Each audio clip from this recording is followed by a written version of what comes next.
Oke, baiklah rekan-rekan semua, webinar akan segera kita mulai pada pagi ini. Izin Pak Agung untuk membuka webinar kita pada kali ini. Baiklah, Assalamualaikum warahmatullahi wabarakatuh. Waalaikumsalam. Selamat pagi semuanya.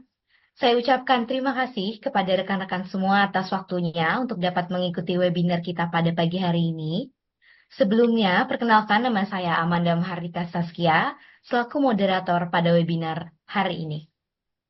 Webinar kali ini akan kita isi oleh narasumber yang pastinya sudah ahli dong dalam bidangnya. Baiklah, narasumber kita pada pagi hari ini adalah Bapak Agung Prasetyo, STM PhD, yang merupakan Wakil Rektor 3 di Institut Teknologi Tangerang Selatan. Selamat pagi Bapak. Pagi. Sehat Pak? Alhamdulillah. Agak flu. Cepat sembuh Bapak ya. Siap, siap. Baiklah rekan-rekan semuanya, topik atau tema yang akan kita bahas pada pagi hari ini adalah mengenai solusi jitu paper jurnal untuk cepat lulus kuliah. Siapa sih di sini yang nggak mau cepat lulus kuliah? Pasti mau dong. Nah, sebelum itu, izinkan saya untuk menyampaikan beberapa peraturan di webinar kita hari ini. Yang pertama, dimohon kepada rekan-rekan semua untuk mengaktifkan kamera dan aktif selama kegiatan berlangsung. Kedua, jika ada yang ingin ditanyakan, peserta webinar bisa menggunakan fitur raise hand atau kirimkan pertanyaan melalui kolom chat. Yang ketiga, di akhir sesi webinar, diharapkan untuk mengisi link absensi.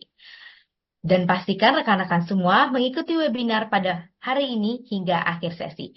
Baiklah, tanpa perlu berlama-lama lagi, langsung saja saya persilahkan Bapak Agung untuk pemaparan materinya. Silakan Bapak. Terima kasih, Manda. Oke. Sama-sama Pak. Selamat pagi semua. Assalamualaikum warahmatullahi wabarakatuh. Waalaikumsalam warahmatullahi wabarakatuh. Pagi, Pak. Ini dari teman-teman dari ITTS semua atau ada yang dari luar ini? Kalau berdasarkan data, banyak yang dari luar sih, Pak. Oke. Terima kasih yang sudah join. Jadi, kenapa mengambil tema ini sebetulnya saat ini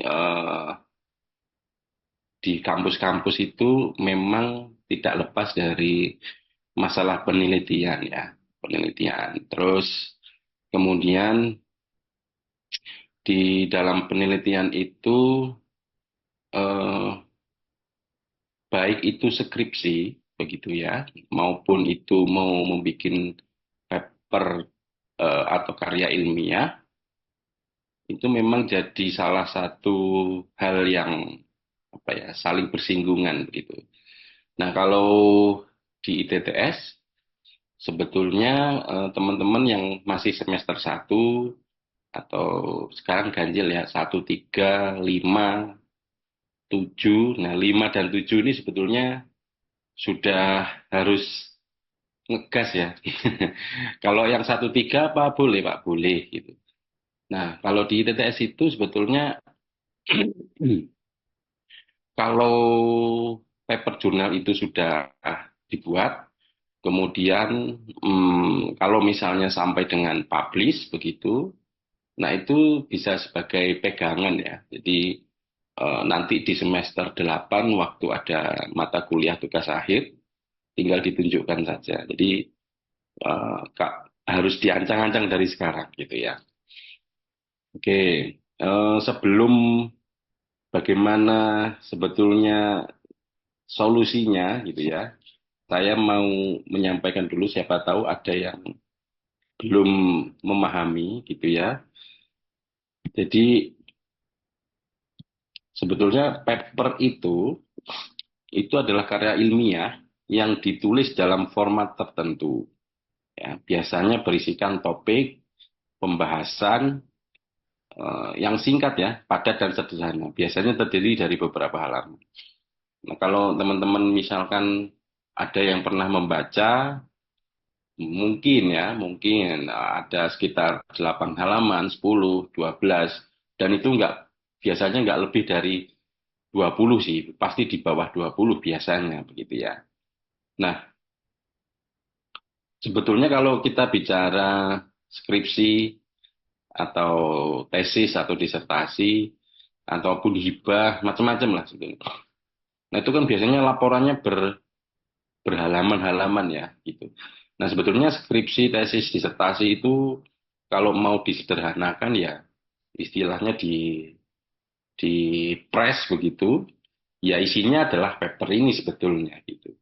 Nah jadi nanti kalau teman-teman ada yang kemudian kok pengen ya gitu, satu, yang kedua, kemudian nanti ada yang melanjutkan studi begitu, baik S2 ataupun S3, ya memang kondisinya sudah diwajibkan sebetulnya outputnya gitu. Kalau saya sering eh, apa namanya, saya pernah mengajar di S2 maupun di S3 itu memang paper ini jadi hal yang wajib ya. Kalau yang di S1 menjadi opsional begitu, tapi karena sederhananya begitu, sehingga kenapa nggak diambil. Nah, jurnal itu adalah medianya untuk mempublikasikan paper-paper yang berisi catatan, penelitian atau pemikiran seseorang yang atau sekelompok yang orang di bidang tertentu. Jadi paper ini adalah filenya, begitu, jurnal itu adalah wadahnya. Nah, kalau biasanya begitu ya, nanti ada saya kasih contoh. Eh, Kalau paper itu sebelah kiri ya, ini contohnya biasanya ada PDF-nya begini. Ya, ini papernya begitu, kemudian ini jurnalnya seperti ini. Ada, ya ini webnya begitu ya, ini webnya. Jadi kondisinya adalah hmm, paper itu adalah filenya yang berisi tadi itu, kemudian jurnalnya adalah tempat di mana kita nguploadnya. Nah, nah ini ya, ini sebelum saya kasih trik-triknya supaya cepat gitu. Biasanya kan, Pak, saya mau nulis mulai dari mana ya? Nah, pastikan teman-teman sebelum memulai ya, atau memastikan bahwa menulis begitu, tentunya jangan sampai salah upload begitu. Pahami ketentuan yang ada di kampus. Jadi kalau kampus mintanya internasional, berarti kategorinya adalah biasanya nyebutnya para dosen itu nyebutnya Scopus, kemudian dia terindeks di Queen berapa ya? Queen itu kuartil 1, 2, 3, 4 atau non-Q. Nah, caranya ngecek di mana? Ada salah satunya melalui Skimago, begitu. Yang kedua bisa ngecek dari kalau yang nasional itu Sinta. Nah, ini saya mau coba kasih lihat gitu ya. Tapi sebelumnya ini umumnya ya, masing-masing grade mempunyai nilai yang berbeda. Nilai itu biasanya begini. Misalkan untuk yang upload ke Sinta 6 dan Sinta 5 nilainya B misalnya. Sinta 3 sama Sinta 4 nilainya eh, misalnya Amin misalnya begitu. Sinta 1 sama Sinta 2 A plus misalnya begitu. Kalau yang internasional langsung otomatis A misalnya gitu. Tapi pahami dulu sebuah kampus itu kategorinya seperti apa. Atau harus di Scopus dan minimal kuartil 4. Teman-teman harus harus paham itu. Nah, kemudian hmm, biasanya nih, kalau untuk syarat kelulusan S1 biasanya ya, mulai dari Sinta 5, yang nasional dan internasional lebih baik. Kalau untuk S2 dan S3, rata-rata biasanya harus internasional. Dan yang paling penting adalah ada yang free, ada yang berbayar. Nah, contohnya bagaimana? Nah, saya coba untuk ngasih contoh ya. Eh, di Google Chrome. Nah, kalau teman-teman sesuaikan bidangnya ya. Nah, kalau tadi saya coba untuk ini Skimago. Nah, ini. Nah, bisa ngecek langsung di Scopusnya atau melalui Skimaku. Dia masuknya di key berapa. Contoh misalnya, subjek area. Kebetulan ITTS subjek areanya di bidang komputer begitu ya. Komputer, science begitu. Terus kemudian kita apply supaya tahu ya, jangan sampai kita bikin paper mengenai data science ataupun blockchain tiba-tiba ngupload ke jurnal yang bertema misalkan agama, ya nggak nyambung, pasti akan di reject gitu ya. Nah, ini kita menemukan di Scopus itu sekitar 171 jurnal ya yang terindeks di Scopus. Nah, ini contoh-contohnya. Nah, kemudian kalau misalnya ya minimal di kuartil 4. Nah, ini agak turun sedikit. Kemudian ini kita klik ya. Kemudian di bawah itu kayaknya ada apply. Oke, apply. Nah, kita lihat. Nah, ini adalah jurnal-jurnal yang memiliki kategori dia di kuartil 4. Nah, semakin rendah, misalnya di kuartil 1, ya semakin mahal ya. Saya nyoba ini dulu ya. Ini namanya International Journal of Computing. Ini kalau nyarinya di Scopus ya, scopus.com. Kalau di Skimaku, maka nama jurnalnya ini di copy. Kita cek di Skimaku ya.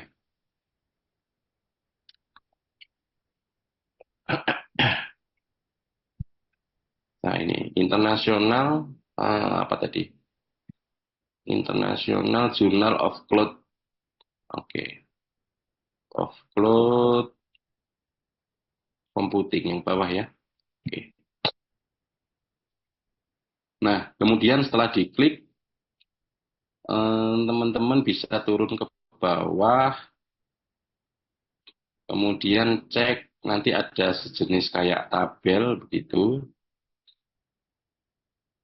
Nah, kita cek di tahun 2023 begitu. Nah, ini kategorinya bisa dilihat sebentar ya. Hmm, ini Q4 ya. Ini Q4, Q4 dan Q4. Nah, ini bisa dilihat seperti itu. Kemudian kalau saya tertarik Pak ke sana, cari aja di Google, terus kemudian eh, teman-teman lari ke webnya, kemudian melakukan pendaftaran di sana, kemudian eh, register tentunya, begitu. Nah ini eh, websitenya ini ternyata, kemudian ini nanti teman-teman login dan macam-macam. Nah kemudian tadi kalau Sinta bagaimana Pak? Sinta nasional ya. Nah ini.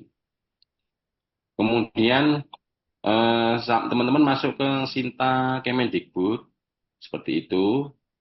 Kemudian hmm, cari subjek gitu yang temanya ilmu komputer ya, yang di atas ini. Nah, ini. Kemudian saya contoh komputer begitu. Karena ini penting ya. Jangan sampai salah gitu. Oke, ini bidang-bidang di sebentar subjeknya komputer. Ini mana aja ya? Oke. Nama afiliasinya, bentar. Eh, Sebentar. Sinta dua kategori ya, sebentar. Source jurnal, sorry. Source jurnal, sorry. Source jurnal, oke. Sorry. Ini komputer, kemudian kalau yang di bidang kesehatan tinggal cari di kesehatan, bidang manajemen tinggal cari di manajemen, dan seterusnya. Oke. Nah, nanti teman-teman akan melihat bahwa di sininya itu Saya annotate yang. Nah, di sininya tuh ada yang namanya Sinta 2. Sinta 2 ini terakreditasi. Terus kemudian di sini juga ada Sinta 2 kembali. Rata-rata Sinta 2 ya. Belum ada yang Sinta 1. Harusnya ada sih. Tinggal dicari aja. Oke. Nah, setelah dapat itu, barulah kemudian teman-teman nanti misalkan eh, apa namanya diklik ya, misalnya ini departemen sebentar. Saya cari apa namanya ini. Ini nih ada websitenya nih, JT. Atau kalau enggak saya langsung kasih contoh aja ya. Sin Telematika. Oke. Kebetulan saya lagi nulis juga, karena dosen juga wajib ada penelitian. Oke, ini kita lihat bahwa dia ada Sinta 2, begitu, di sebelah kanan ini. Kemudian teman-teman nanti bisa register begitu ya, membuat. Kalau sudah, kemudian login begitu. Nah, tampilannya ini jurnalnya ya. Oke, login. Kemudian saya punya satu yang aktif begitu. Nah, ini autornya saya bikin mengenai software effort estimation systematic literature review. Ini masih statusnya waiting assignment. Bayangkan bahwa saya submit itu di tanggal 22 bulan 8. Ini sudah bulan 11. 3 bulan. Ya karena gratis ya. Tahunya gratis dari mana? Gitu. Tahunya gratis biasanya di sebelah kanan ini ada fee, author fee. Nah ini. Nah, karena gratis. Nih, di sini ada artikel public submission gitu ya. Kalau kemudian saya ngasih contoh, misalkan mana ya? Tadi Sinta ini, kemudian nanti kalau teman-teman bayar, saya soalnya yang Q1 pernah bayar sampai 30-an juta. Mungkin teman-teman yang di ITTS, yang di kelas saya pernah kasih tahu itu. Nah, ini Jaseid ya, misalnya begitu. Saya contohkan Jaseid, kita lihat internasional mana. Oke, ini coba berapa dia biayanya. Memang harus ada effort ya, selain mikir juga kita harus bayar. Biasanya ada ini di sini mode payment, apa ini mode payment ya, ada nggak sih? Ada PayPal tapi harganya berapa ya? Publication fee, publication ethic fee. Nah, mungkin harus harus ini dulu. Oh, ini publication fee. Oke. Ini publication fee-nya sekitar $55. Jadi kalau dirupiahkan 10.000 ya sekitar berapa ya? 500 ribuan ya. 10.000. Ya 600 ribu lah sekitar. Oke. Nah itu eh, salah satu untuk mengetahui ya sebelum, jadi tadi di depan saya jelaskan paper itu apa, jurnal itu apa, kemudian pastikan teman-teman sebelum submit cek di kampusnya masing-masing begitu. Untuk mendapatkan nilai A saya harus upload kemana dan minimal disinta berapa. Kemudian karena tenggang waktunya cukup lama itu karena yang gratis ya gitu. Kalau yang berbayar sih nggak lama gitu. Nah, pastikan dicek, kemudian baru nanti teman-teman submit di sana. Oke, itu kondisinya seperti itu. Kemudian Oh, kalau ini penelitian saya sebelumnya. Oke. Ini yang terakhir tanggal 16 November nanti. Nah, saya sudah bikin dua, statusnya sudah accepted. Ini yang tadi ya. Kemudian paper jurnal itu biasanya diterbitkan pada jurnal yang tadi yang saya sampaikan di depan, nasional ataupun internasional. Nah, kalau di nasional biasanya menyebutnya adalah Sinta berapa, kalau internasional biasanya Ki berapa. Ki itu tadi kuartil ya, quintal. Kemudian melalui proses-proses penilaian review oleh para penilai yang ketat. Jadi gini, eh, sebelum mengupload atau memastikan bahwa apa yang kita buat ini adalah memiliki misalnya eh, keilmuan yang baru, novelty yang baru, atau mungkin memperbaiki dari yang ada. Jadi bedanya kalau skripsi kan biasanya kita maju ke depan, kemudian presentasi, kemudian diuji oleh apa namanya eh, penguji ya. Nah, kalau di paper journal ini biasanya paper journal ini akan mengirimkan misalkan orang-orang yang expert di bidang-bidangnya. Contoh misalkan Mbak Manda bikin data science, kemudian siapa yang diajak kerjasama oleh si eh, pembuat jurnal itu yang expert di bidang data science. Kemudian di-assign tuh gitu. Kayak tadi kan yang di saya ini kan waiting assignment ya. Nih. Jadi siapa yang paham di software effort estimation gitu. Nah, kemudian kalau sudah kemudian dikirim gitu. Nah, dikirim biasanya dua atau tiga reviewer. Nah, nanti dia akan mereview paper-paper yang kita buat. Apakah ada kesalahan? Pertama bukan kesalahan sih. Apakah layak? Begitu satu. Kalau layak mungkin akan dilanjutkan. Kemudian ada revisi atau data-data yang diminta atau perbaikan-perbaikan, maka kita harus biasanya 3 kali ronde ya.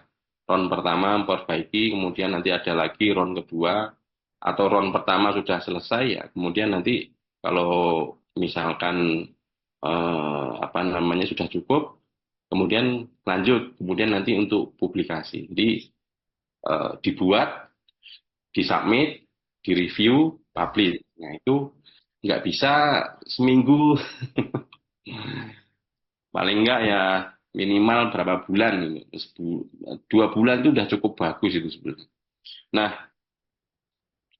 kemudian eh, paper jurnal tidak diseminarkan atau presentasikan di depan umum.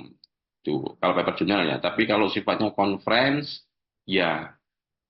Kemudian yang tadi itu publikasi dilakukan secara online baik open access maupun tidak open access. Tergantung tadi ya redaksional masing-masing jurnal. Nanti nanti saya kasih tahu cara bikinnya.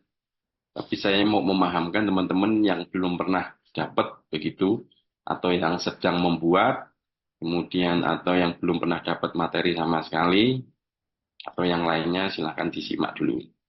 Nah, apa saja sih sebetulnya yang harus ada dalam membuat paper? Biasanya, biasanya ya, eh, setiap jurnal itu memiliki template-nya masing-masing gitu. Jadi kita nggak bisa tuh ngawur begitu. Template itu biasanya, sebentar ya, stop ya, saya stop dulu. Template itu biasanya ada di hmm, websitenya masing-masing biasanya ada. Saya contohkan, nah ini namanya manuskrip template. Nah ini silakan nanti di-download. Di mana tempatnya, monggo saja. Kalau ini di saya ngasih contoh di International Journal of Scientific Research and Management. Di sini juga ada begitu. Ini dia juga ada, nah ini template. Template ini istilahnya tatanan ya. Kalau saya lihat, kalau yang punyanya si JRM ini ya, saya coba cek dulu ya. Dia sudah punya formatnya masing-masing dan setiap eh, jurnal memiliki eh, formatnya masing-masing. Oke, sebentar mana ya. Kalau ada pertanyaan, nggak apa-apa, silakan.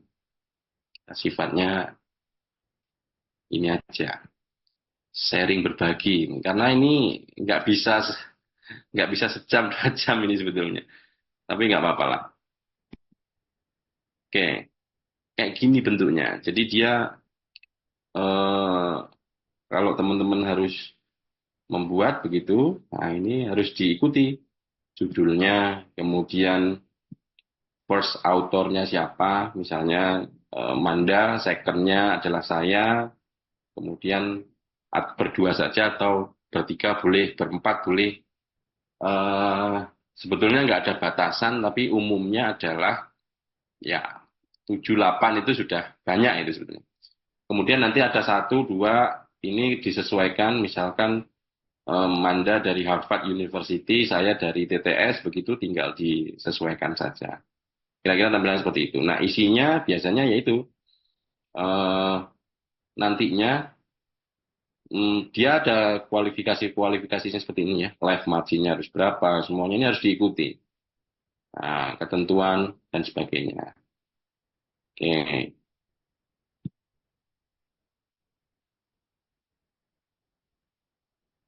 PPT-nya ada. Tadi saya share sama Mbak Melisa tadi. Oke, saya lanjut dulu ya. Ini baru baru mau buat ya. Belum nanti yang di dalamnya. Waduh. Sebetulnya bikin skripsi sama penelitian sama sih. Gitu. Cuma ini dipepet, ditipiskan gitu ya. Nah, kemudian apa saja yang harus ada dalam membuat paper? Umumnya ya, judul, abstrak, kata kunci, pendahuluan, isi ini mulai dari literatur review begitu, kemudian metodologinya, ini yang di sini ya, ada yang di sebelah kanan ya.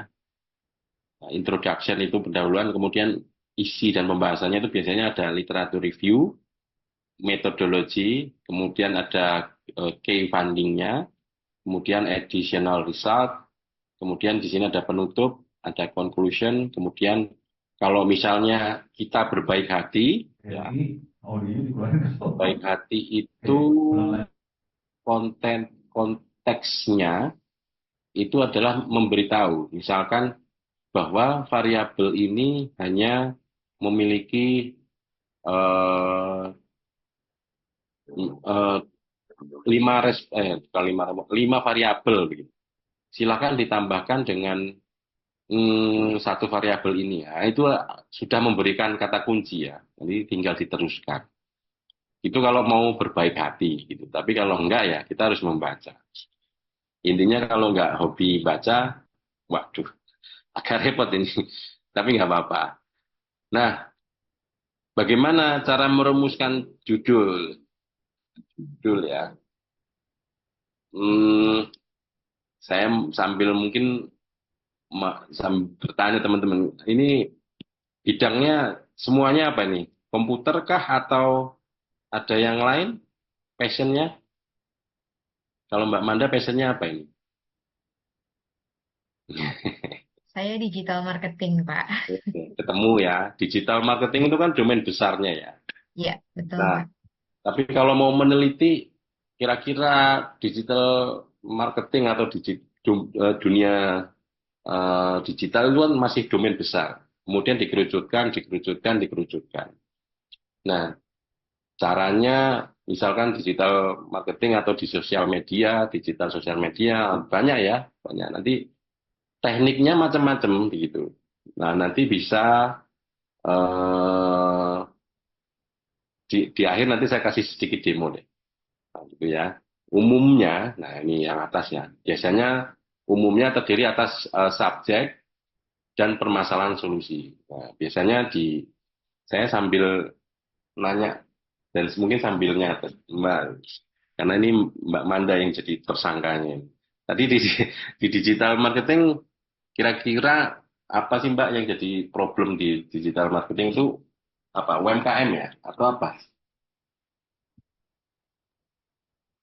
Rata-rata untuk saat ini UMKM sih, Pak. UMKM ya. Iya.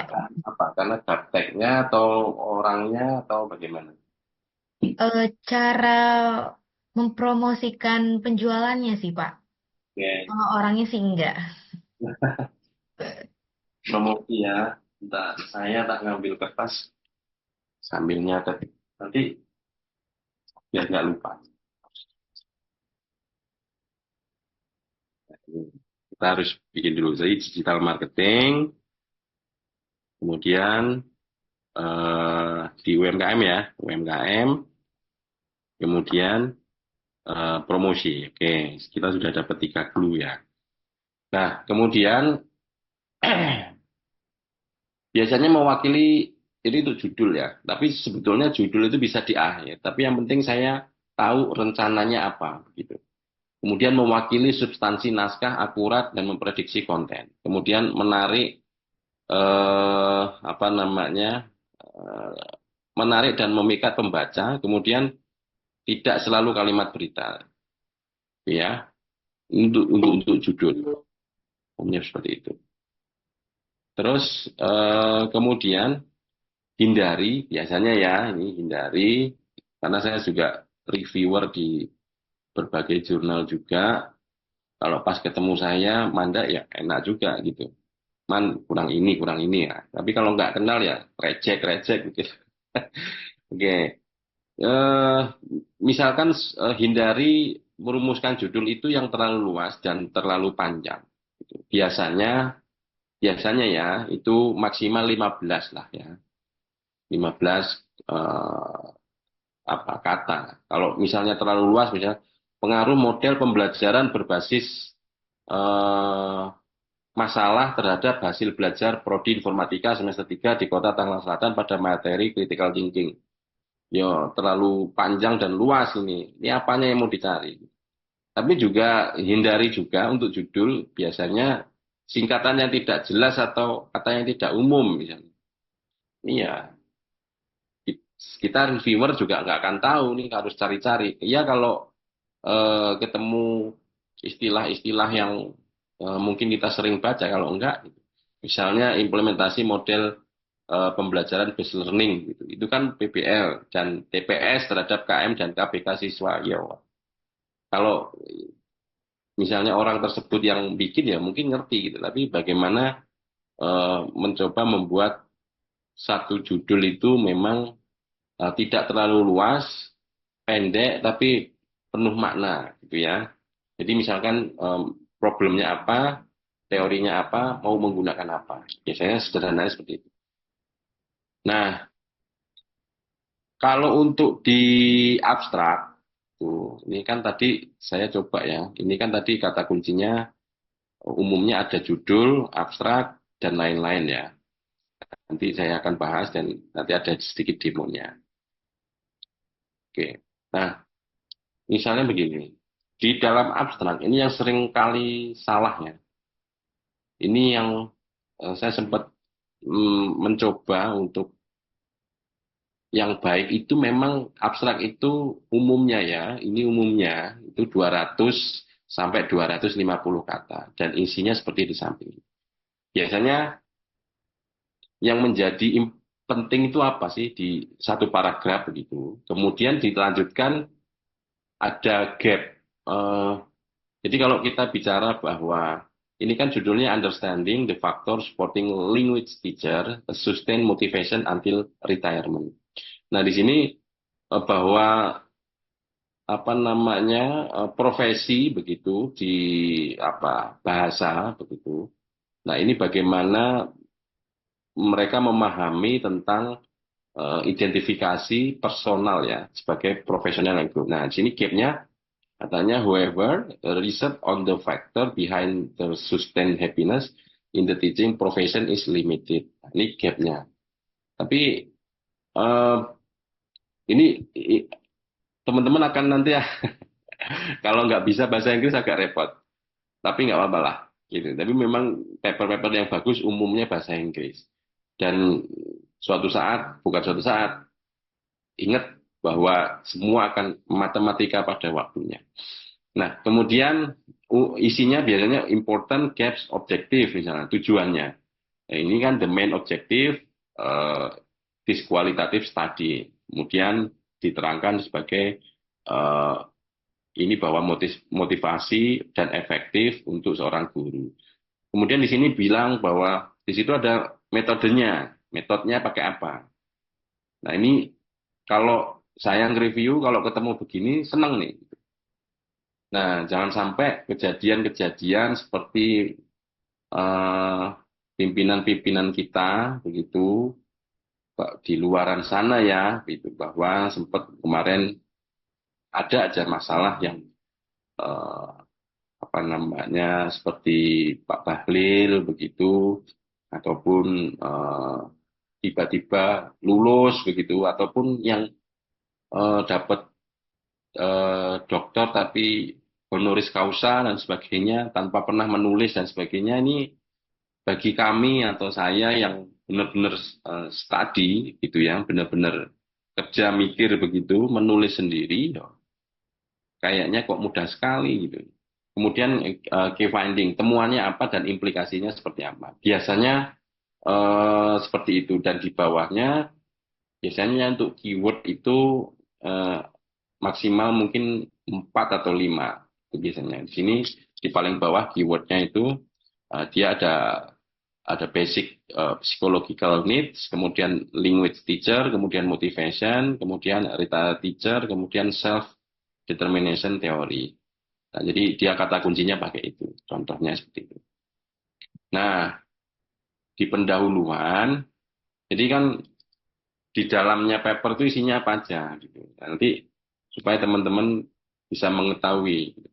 Biasanya di pendahuluan itu berfungsi sebagai latar belakang pentingnya tema dalam jurnal, memberikan konteks pentingnya tema yang kita pilih, gitu ya.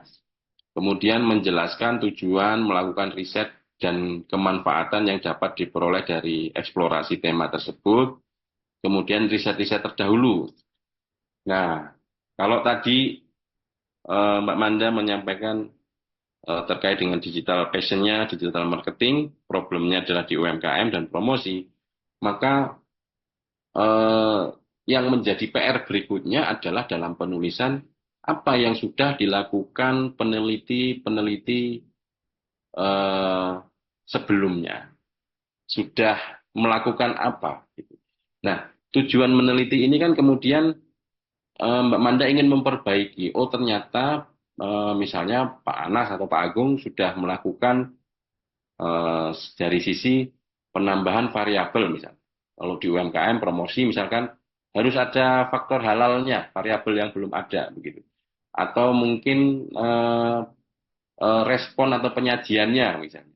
Nah, kemudian Mbak Manda mau mau mengeksplor apanya nih gitu sehingga ketika mau membuat paper itu berkesinambungan bahwa nanti argumentasinya yang dia lakukan ini dan saya ini gitu.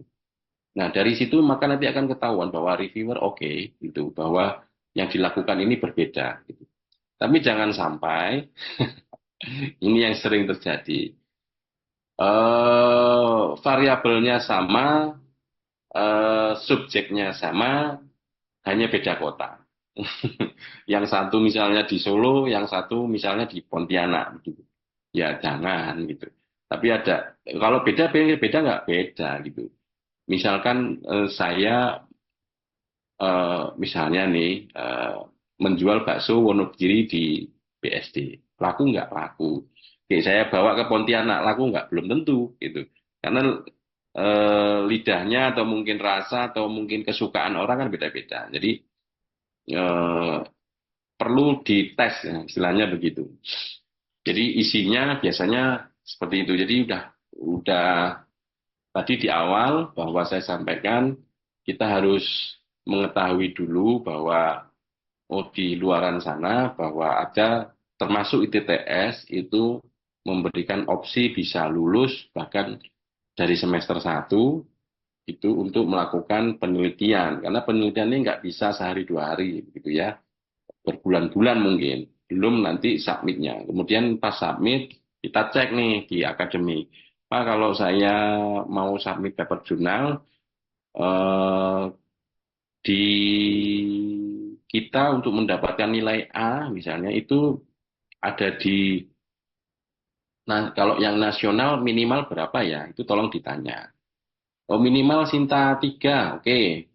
Berarti saya orang IT, kemudian fakultasnya ilmu komputer, jadi saya harus mencari jurnal-jurnal yang memiliki tema di area computer science atau ilmu komputer yang memiliki indeks Sinta 2. Kemudian kalau sudah ketemu, cari yang mungkin gratis ya. Atau kalau mau collab, biasanya sama dosennya, misalnya, Pak, bagi 2 yuk, oke, misalnya begitu.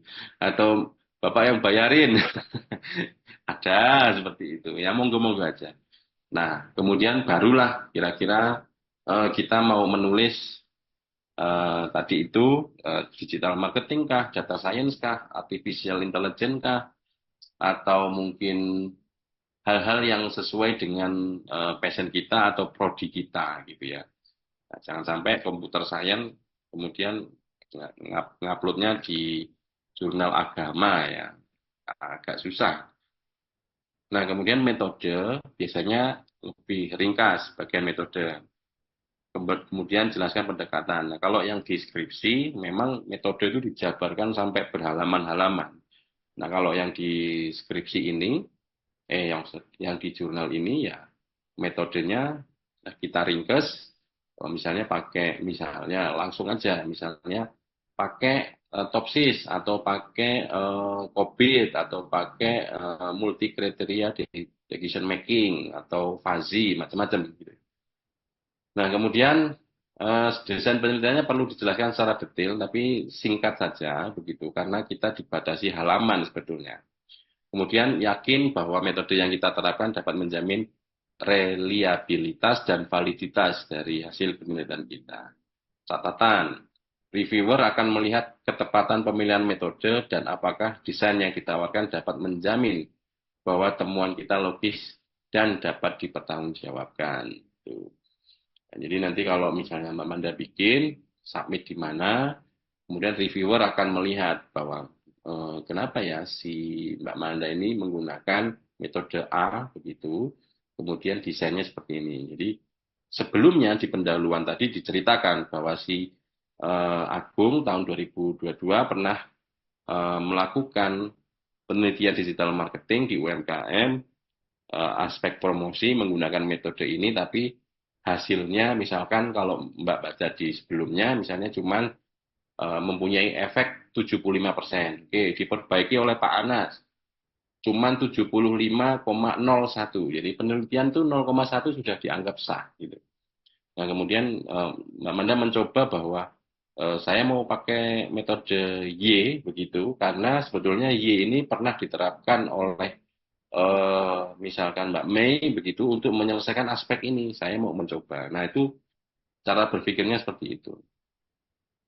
Kemudian di dalamnya juga ada bagaimana ada teori ya, bagaimana peneliti memilih teori-teori yang digunakan untuk mengkaji objek penelitian kita. Teori bukan display konsep yang terbatas. Teori merupakan induk dari konsep, kemudian tentukan rangkaian teori yang cantik begitu kira-kira. Kemudian kita tawarkan desain kerangka yang dapat menjadi penutup gitu ya.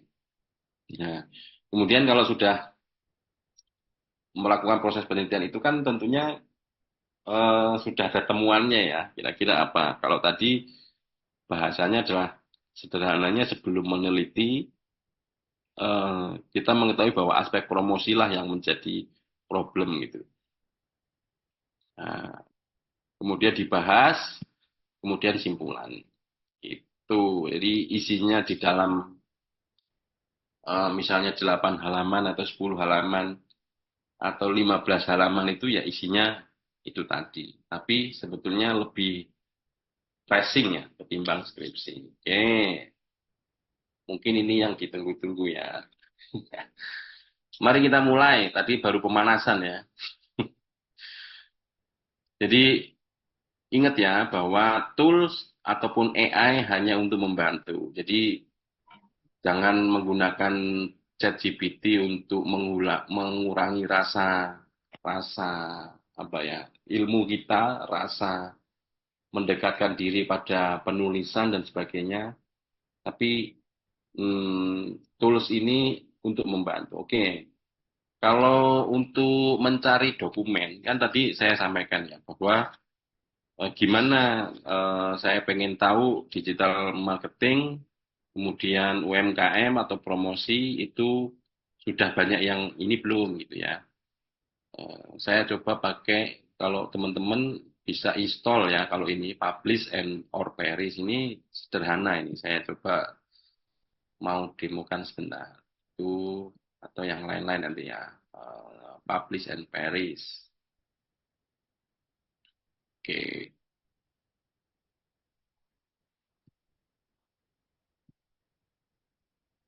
saya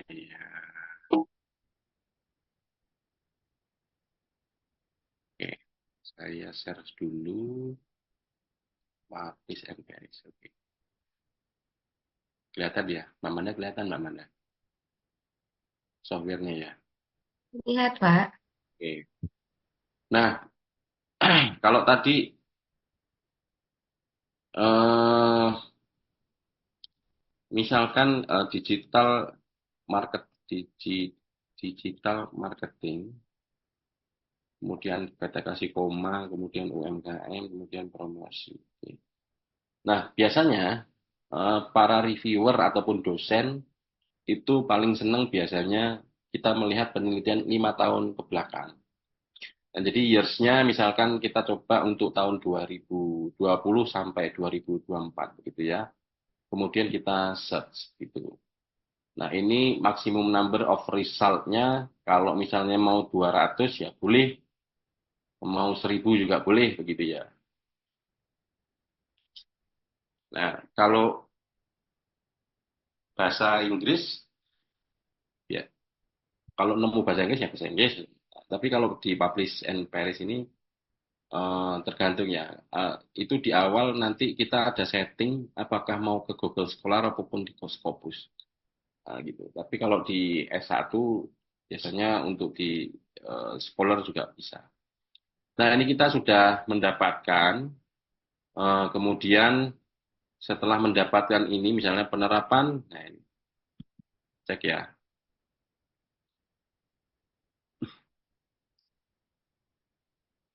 Eh, Nanti bisa di double klik sih ini. Saya kok lewat ini ya.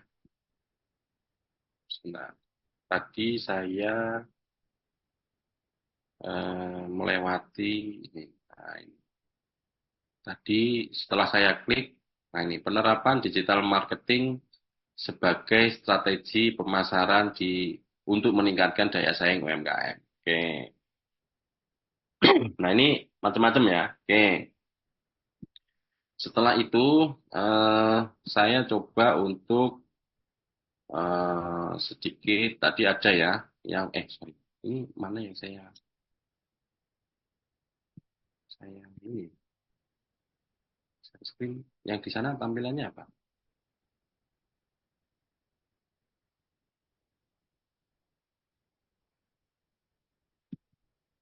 Ini tampil Google Chrome ya. Oke, tadi Scopus sudah. Nah, terus kemudian tadi untuk menemukan saya coba untuk ada yang namanya connected papers ya. Jadi tadi yang pertama adalah publish and Paris, kemudian kalau di sana kan yang kita kata kunci ya gitu. Tapi kalau di sini akan lebih menarik, misalnya tadi digital marketing, kemudian saya kasih uh, koma UMKM, kemudian promosi. Oke. Nah, kalau di sini saya coba, ini. Nih, ada yang di sini nih, sebelah kiri ini ada connected papernya ya. Saya klik. Nah, ternyata riset di bidang itu sudah banyak, Pak Manda. Nah, ini sampai banyak yang konek-konek nih ya, bisa dilihat ya. Jadi misalnya ini judulnya adalah pemanfaatan media sosial sebagai digital marketing UMKM. Ini contohnya di Kecamatan Tembalang, Semarang. Nah, ini harus dibaca. Jadi setelah dapat, oh ini ternyata koneknya ke sini, dari sini ke sini, dan macam-macam. Ini untuk, kan pasti ada daftar pustaka ya, dan pasti argumentasinya adalah tadi itu, kita menemukan gap-gapnya apa. Untuk yang lain-lain sebetulnya sama konteksnya. Nah, ini ada Perplexity.ai, ada Open Knowledge Net dan ORG. Oke.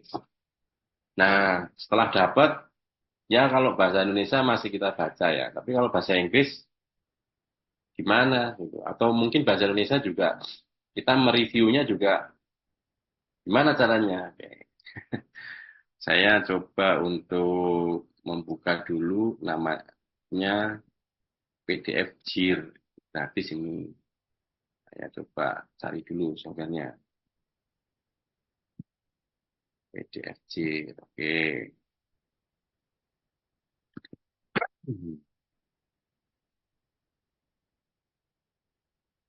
Dulu. PDF JIR bentuknya kayak gini. Kelihatan ya, Mbak Mandai? PDF JIR. Terlihat, Pak. Oke. Terus kemudian kalau sudah dapat PDF-nya atau paper yang teman-teman tadi sudah download semua, saya mau tahu sebetulnya kontennya apa sih gitu. Kita open file ya. Nah, ini kalau tadi eh, apa namanya bahasa Inggris bagaimana gitu. Oke. Kalau bahasa Indonesia masih kita bisa baca ya. Kalau bahasa Inggris ya, ini harus dibaca beneran nih. Tapi kan kadang-kadang susah. Oke, saya open ya. Contoh ini. Saya pakai eh kok jadi ke sini? Benar. PDF JIR. Oke. Di sana munculnya apa, Mbak? The Development of and Transfer Advanced Technology ya. Iya, Pak. Oke. Setelah tadi dibuka, kemudian ini di sebelah kanan bawah ini ada kayak merah-merah ini tinggal diklik saja. Oke. Kemudian kita bisa chat. Oke. Chat begitu ya.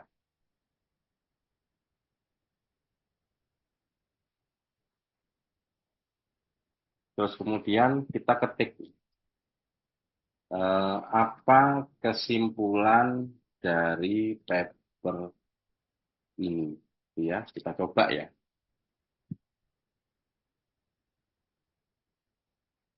Oke, ya kesimpulan dari paper ini adalah, nah ini enak ini. Ya, kalau teman-teman keterbatasan bahasa Inggris, bisa. Kesimpulan dari paper ini adalah bahwa proyek penelitian dan pengembangan yang digunakan, bla bla bla bla bla. Oke. Tolong lebih ringkas, tolong ringkas, eh, ringkas kesimpulan dari paper ini. Jadi promnya terserah teman-teman ya, gitu. Nanti ini ringkasnya seperti itu. Oke, jadi teman-teman kalau saran saya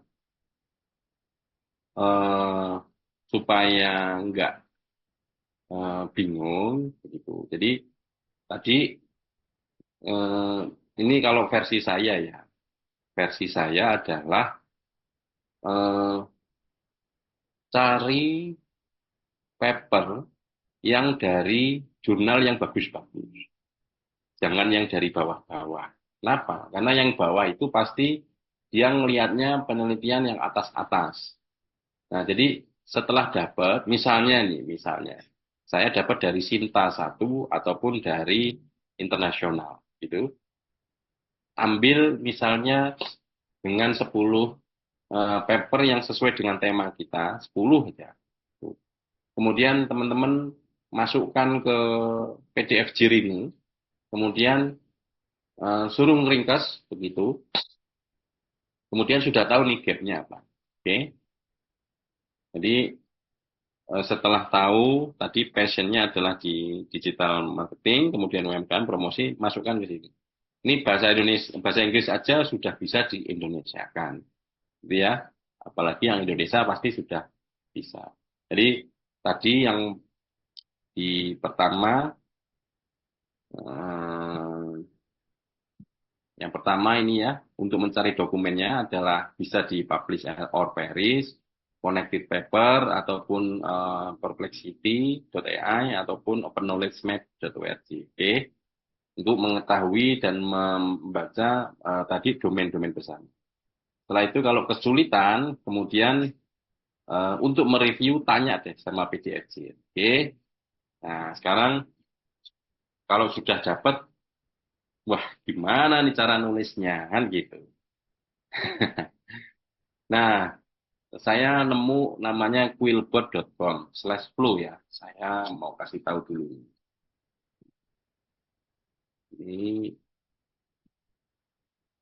dalam satu semester selesai sih ini bikin-bikin. Kalau ada datanya ya.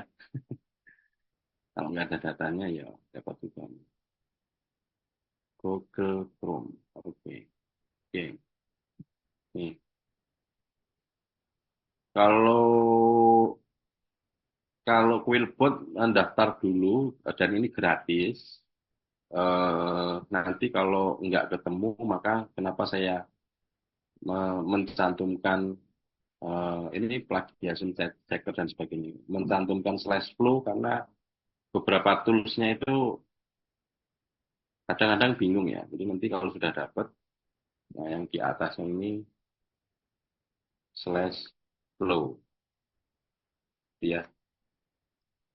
Kemudian jangan lupa setelah slash flow, nanti akan muncul seperti ini.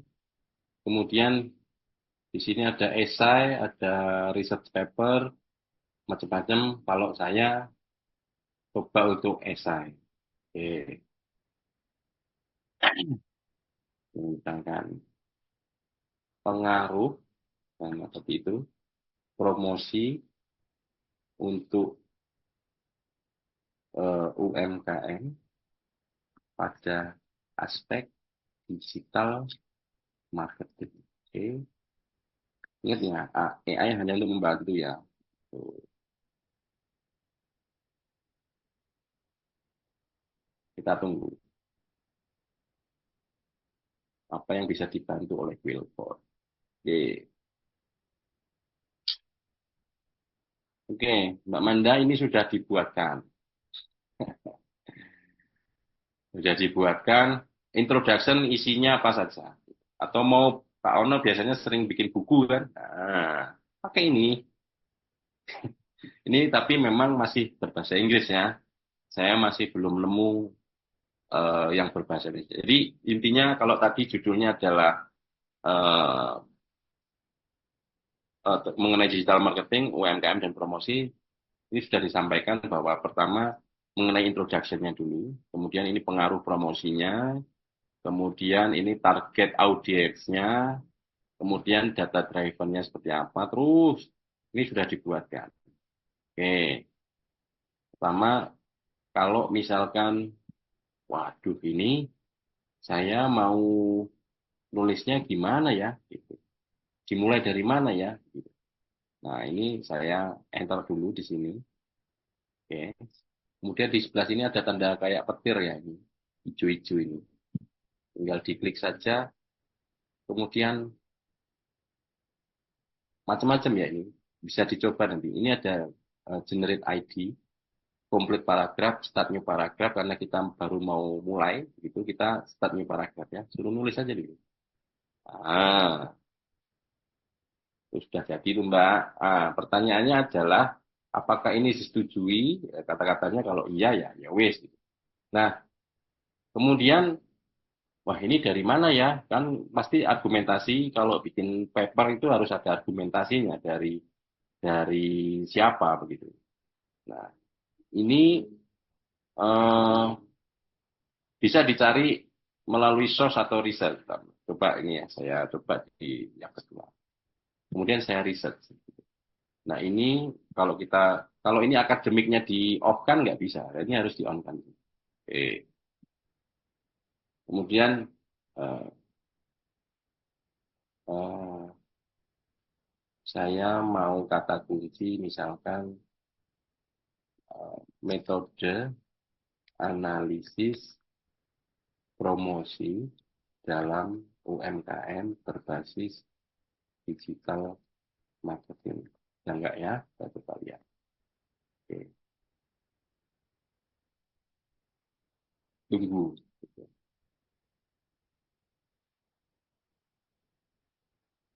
Karena biasanya Pak mau nulis dari mana Pak? Biasanya bingung kan. Jadi ini untuk membantu di tengah-tengah ya. Nah ini kalau mau di-insert langsung aja di-insert di sebelah sini. Nanti dia akan muncul di situ. Silakan dicoba-coba. Eh, ini oleh si Adli tahun 2020, Sulaksono, macam-macam, Abdul. Udah selesai nih gitu. Nah artinya tinggal nanti di akhir adalah pengecekan kata atau plagiat terhadap paper yang kita gunakan. Yang menjadi pembeda adalah nanti di fase analisis, kan tentunya beda ya. Eh, Jumlah respondennya mungkin berbeda, ataupun data dari eh, misalkan perusahaan, ataupun rumah sakit, ataupun yang lain, ataupun dari Google Data atau macam-macam itu juga berbeda. Tapi paling enggak, kalau sudah buntu, nah, gunakanlah ini. Itu. Ini tinggal diteruskan. Kalau ini kan ini referensinya sudah ada nih Mbak di bawahnya. Itu enak kan? Tinggal gunakan Mendeley dan sebagainya untuk di. Ya ini kalau ini masih kurang oke. Kalau ini tadi kan ini ya, terus kemudian saya mau deh nambah lagi misalkan.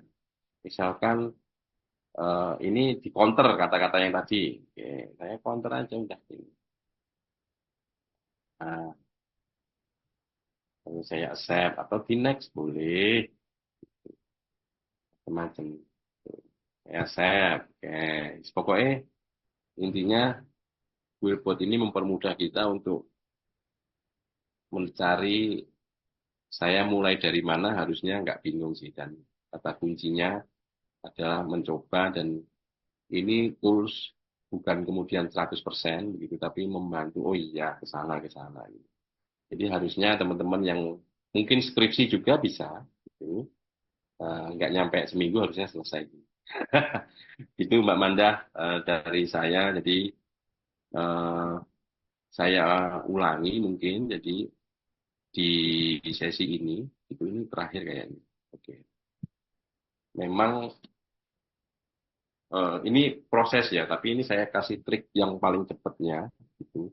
Karena sebetulnya kalau sudah ketemu idenya, passionnya tadi digital, kemudian UMKM promosi, kita harus membaca betul, kemudian cari gap analisisnya, misalnya si A, si B, si C, si D, sampai 10 paper itu kita dapat misalkan, kemudian sudah melakukan apa, metodenya apa, dan sebagainya, dan apa yang kita lakukan.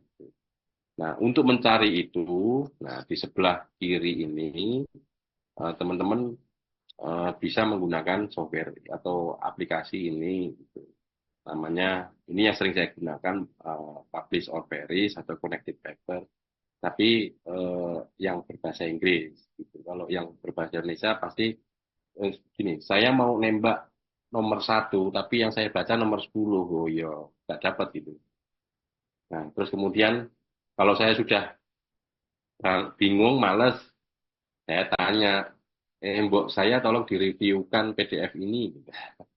Dah, kemudian kalau sudah dapat, oh iya sudah dapat, saya mau minta bantu Quillbot untuk nuliskan.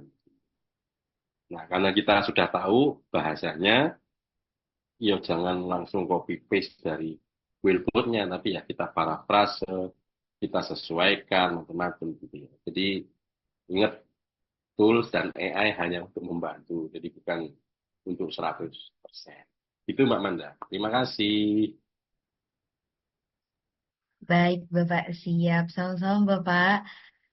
Nah, mungkin nih teman-teman semuanya ada yang ingin bertanya nggak nih? Tadi Pak Agung udah menjabarkan nih materi-materi untuk membuat paper journal secara jitu yang bakal membuat kita cepat lulus pastinya. Kalau misalkan kita ngerjain ini dengan telaten dan juga khusyuk, Pak ya. Harus Ya, setuju. mengerjakan. Paling nggak seminggu lah. Wow. Nah, gimana nih teman-teman? Mungkin ada pertanyaan. Yang ada pertanyaan boleh silahkan dikirimkan ke kolom komentar jika terkendala dengan mic-nya teman-teman. Ataupun bisa langsung open mic ya teman-teman. Silakan open mic ataupun yang lain. Silakan. Kalau di TTS, kalau ketemu saya, kalau mau bimbingan itu, silakan loh ya. Jangan sungkan-sungkan. Sungkan nggak lulus nanti. Betul, Pak. Malu bertanya sesat di jalan, Pak ya. Iya, gitu. Monggo, siapa teman-teman yang mau bertanya? eh Kalau di apa namanya? eh, Kebetulan ini bukannya ria atau sombong ya. Jadi saya pernah kebetulan kuliah di luar begitu. S1-nya itu kalau untuk tugas akhir sebelum adanya ini ya eh, paper-paper ini dan sebagainya. Itu mereka basisnya riset ya. Untuk S1 itu paling nggak harus punya 10 jurnal internasional sebagai pegangan. Itu di luar. Oke. Nah, nanti itu yang akan diuji sama pengujinya gitu dan akan ditanyakan oleh pembimbingnya karena saya sempat bertanya kepada pembimbing S3 saya waktu itu. Kemudian untuk S2 itu minimal punya 50 eh, paper sebagai pegangan untuk apa yang Anda lakukan. Nah, kalau di S3 itu saya kemarin harus mengumpulkan 200 minimal. Itu. Oke, saya ini sudah mulai ada yang mau bertanya. Ini ada cyber security dan sebagainya. Bisa, pokoknya cari dulu lah. Oke. Baik nih Bapak, kita ada pertanyaan yang udah masuk nih Bapak di kolom chat. Nah, Hmm. dari Muhammad Aditya Bapak bertanya, Pak, Bu, saya mau tanya, misalnya kalau jurnal ini apakah ada dosen pembimbing atau ada yang bisa kami tanyakan untuk kami yang tinggal di luar Tangerang atau Jakarta, Bapak? Ah, ini kalau di ITTS ya, kalau yang versi saya itu gini. Hmm, kalau kalau saya gitu, kalau saya modelnya yang multidisiplin. Tapi kalau Mas Aditya misalkan, atau saya dengan Pak Ono tipikalnya nih ya, tipikalnya itu biasanya bisa versi online. Misalkan kita pakai Google Doc, kemudian Mas nulis atau saya membantu menulis begitu, terus saya membantu revisi, kemudian kalau untuk bimbingannya itu biasanya kita sepakati aja. Misalnya, Pak saya mau bimbingan, oke, hari apa, kapan, dan jam berapa. Biasanya kita pakai mungkin Zoom atau Google Meet dan sebagainya. Nah, itu bisa dilakukan. Yang berikutnya, kalau ini kalau ini eh, dosen yang bersangkutan misalnya begini, Mas Muhammad dia misalkan mau concernnya di robotik, misalnya. Robotik ya, kemudian berbasis IoT dan macam-macam, kemudian milih nih dosen A, ya. Karena dosen A inilah sebetulnya yang mengampu mata kuliah tersebut sebetulnya. Dan Mas nyaman ngobrol sama beliaunya gitu. Ya udah, di chat saja, Pak, saya mau bikin paper jurnal mengenai ini. Eh, saya mau mengajak Bapak untuk collab menulis, kemudian disepakati aja bahwa nanti ada Google Drive-nya di sini, Pak. Terus kemudian saya coba untuk analisis, saya coba untuk nyari papernya dulu, kemudian nanti saya kirimkan atau kita diskusikan melalui online. Nek, nek saya sama Pak Ono sih no problem begitu. Tapi kalau yang lain, kalau misalnya jadi problem ya mungkin pembimbingnya yang digeser. Tapi kalau untuk yang apa kalau sudah masuk masanya magang ataupun tugas akhir biasanya pada mau gitu. Tapi kan case-case ini kan case yang di luar magang dan tugas akhir yang belum diplot bahwa Mas Aditya ini akan dapat pembimbing siapa kan.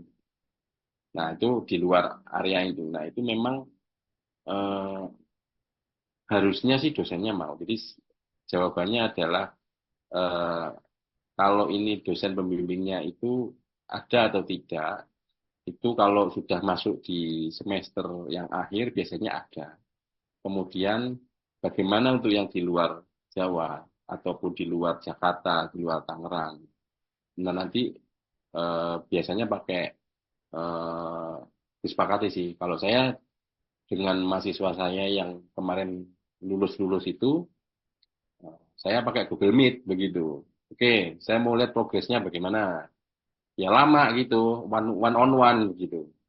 Nah, tapi kalau kemudian eh, mau dimulai, misalnya Mas Aditya ini baru semester 1 dan mau mulai, ya cari dosen yang bisa diajak, karena kan belum ada disposisi tugasnya ya, begitu.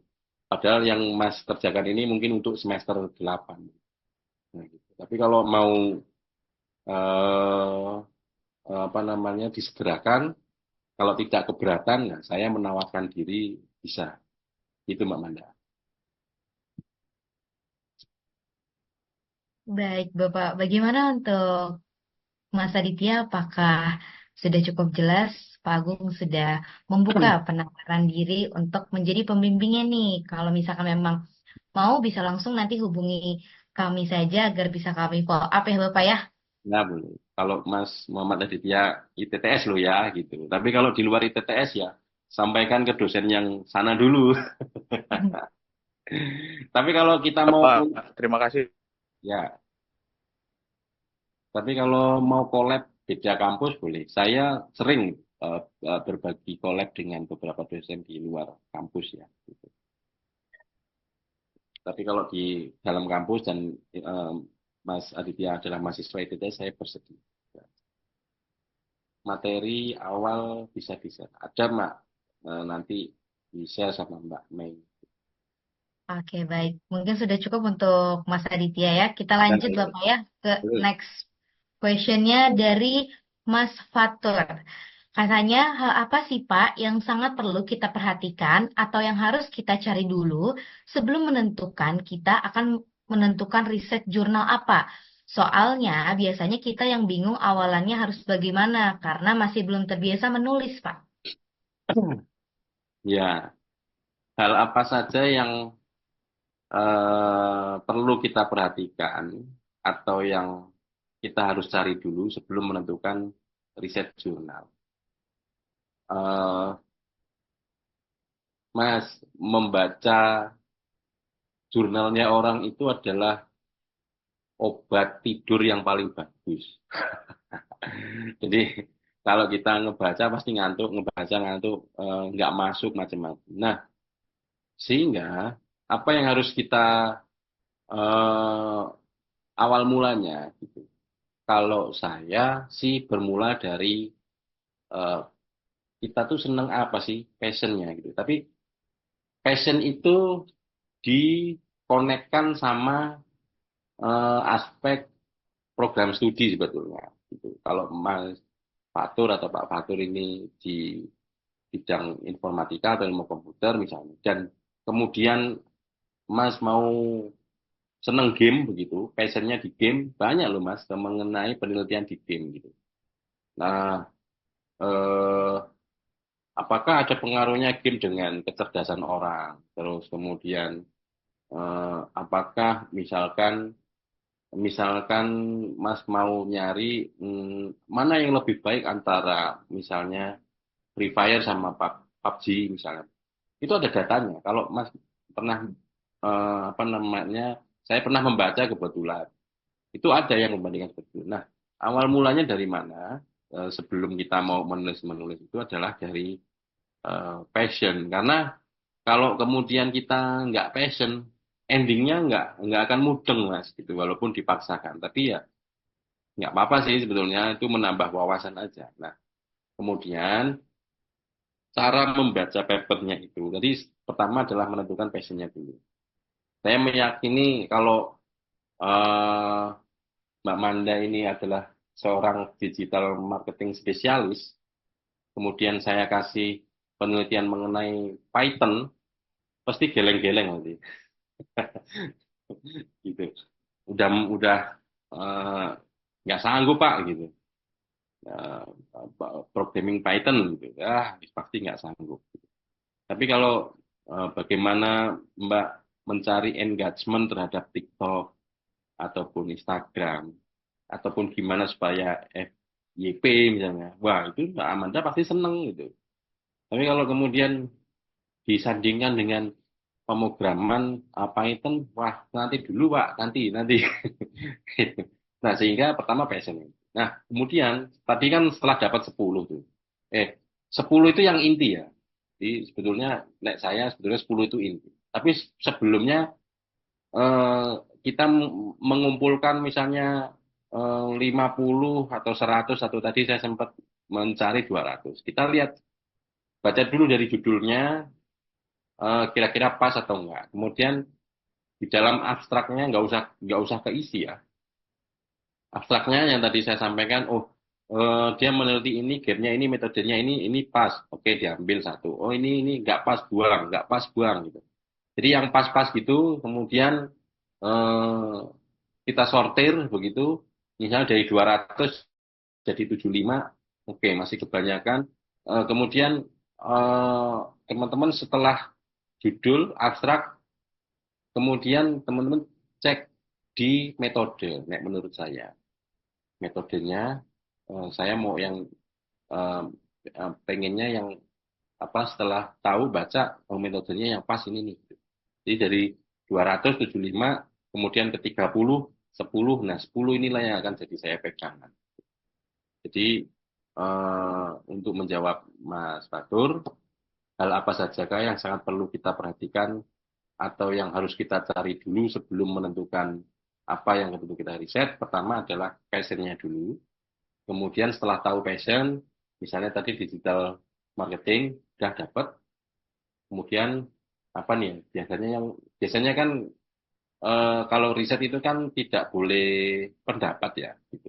Nah, untuk mengargumentasi berbasis penelitian maka harus ada eh, pen, apa source ya atau penelitian terdahulunya. Baru nanti dicari pakai yang tadi publish or perish atau connected paper. Oh, ternyata ada loh yang meneliti mengenai digital marketing, kemudian UMKM dan aspek promosi begitu.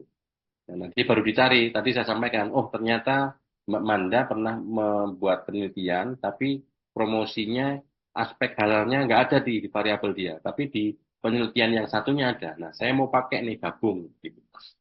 Boleh gitu. Kira-kira gitu sih, Mbak Manda. Baik, Bapak, bagaimana untuk Mas Fatur? Apakah sudah terjawab ya pertanyaannya oleh Bapak Agung?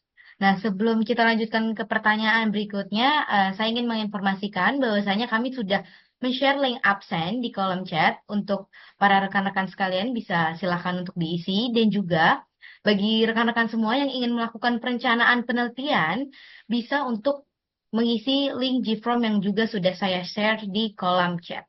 Baiklah, kita lanjut ke pertanyaan berikutnya. Ada dari Riana, pertanyaannya adalah, Mohon izin bertanya, Bapak, seberapa penting proses peer review pada paper jurnal yang akan kita upload?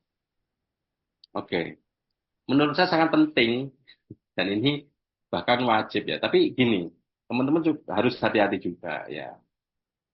Menyampaikan ide itu ataupun apalagi suruh minta di review di saat kita nggak kenal baik, bisa-bisa idenya diambil, hati-hati. Tapi seberapa penting? Menurut saya penting gitu ya. Peer review atau tinjauan dalam tahap penelitian itu dapat membantu beberapa aspek. Pertama, untuk menjaga kualitasnya, kemudian kredibilitasnya, kemudian standar ataupun publikasi ilmiah. Jadi menjaga kualitas itu untuk mengetahui bahwa ini nih baik original macam-macam. Nah, sehingga apa ya proses-proses terkait dengan menjaga originalitasnya, kemudian mengetahui teman-temuannya, itu harus dilakukan peer review dulu, memastikan kualitasnya. Jadi ya sangat penting menurut saya. Jadi jangan lupakan peer review pada paper jurnal. Itu Mbak Manda. Saya punya kawan namanya Pak Anas nih. Kalau di sini ID-nya Ibrahim Rahman. Beliau selalu, Pak saya punya paper, tolong dicek. Saya selalu mereview dan menyampaikan hasil reviewnya, apa yang harus diperbaiki dan sebagainya, kualitasnya seperti apa, begitu. Terus kemudian beliau diperbaiki, kemudian submit, dan akhirnya kemarin kalau nggak salah ada satu paper yang alhamdulillah sudah ACC, sudah di accepted gitu. Keren. Tapi intinya harus suka baca ya. Kalau nggak suka baca repot dan eh ini saran ya, saran. Ya. Di luaran sana memang banyak sekali teman-teman yang bisa membuatkan dan lain-lain, tapi eh, bahasa Jawa nih ngono ning ojo ngono gitu ya. Jadi tetap dibaca, dipahami, bila perlu datang ke orangnya untuk dijelaskan. Sehingga kalaupun ini nanti diminta untuk coba dipresentasikan papernya begitu ya, teman-teman bisa nggak ngangong-ngangong repot nanti. Itu berlaku juga untuk skripsi. Hati-hati, karena dosen sudah sangat paham gitu. Apalagi copy paste ya, karena di terakhir ada plagiarism check berapa persen. Gitu. Kalau umumnya di bawah 20%. Umumnya. Itu Mbak Manda. Menarik ini. Baik, Bapak, siap. Bagaimana untuk eh, Mbak atau Mas Riana sudah terjawab ya oleh Bapak Agung. Oke, mungkin ada yang ingin bertanya lagi rekan-rekan semuanya sebelum kita akhiri sesi webinar kita pada hari ini. Sama-sama.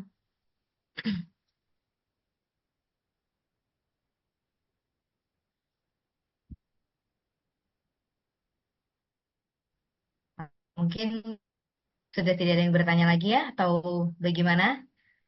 Mungkin Atau cukup kali ya. kenapa, Pak? Mungkin cukup kali ya.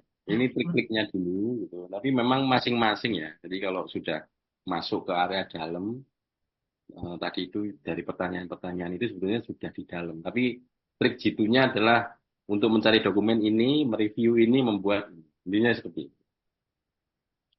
Baik, Bapak, kalau gitu. Baiklah, rekan-rekan semua, mungkin baik. Baiklah rekan-rekan semua, mungkin cukup untuk webinar kita pada pagi hari ini. Terima kasih banyak Pak Agung atas ilmunya pada hari ini. Sungguh sangat bermanfaat bagi kami para mahasiswa dan mahasiswi semester akhir. Eh, Sebelumnya saya ingin menginformasikan kepada rekan-rekan semua bahwasanya kita pada tanggal 23 November nanti akan mengadakan webinar kembali dengan tema Belajar Fungsional Programming yang akan diisi oleh Bapak Taufik Iqbal Ramadan yang merupakan Kepala Kaprodi dari Institut Teknologi Tangerang Selatan bidang informatika. Jadi bagi teman-teman yang suka nih programming, boleh langsung aja daftar untuk mengikuti webinarnya. Baik, nanti akan di-share kembali ya, eh, Pak Edi untuk presensinya. Baiklah teman-teman, terima kasih banyak untuk waktunya pada pagi hari ini. Terima kasih banyak Bapak Agung untuk waktunya Sama. pada hari ini dan ilmunya tentunya yang sangat bermanfaat. Kita akan ketemu lagi di minggu depan. Terima kasih rekan-rekan semuanya. Mohon maaf jika ada salah-salah kata. Saya akhiri, wabillahi taufiq wal hidayah. Wassalamualaikum warahmatullahi wabarakatuh. Waalaikumsalam warahmatullahi wabarakatuh. Sehat-sehat semuanya. Sukses. Lulus, lulus. Amin. Amin. Terima kasih Bapak. Sama-sama.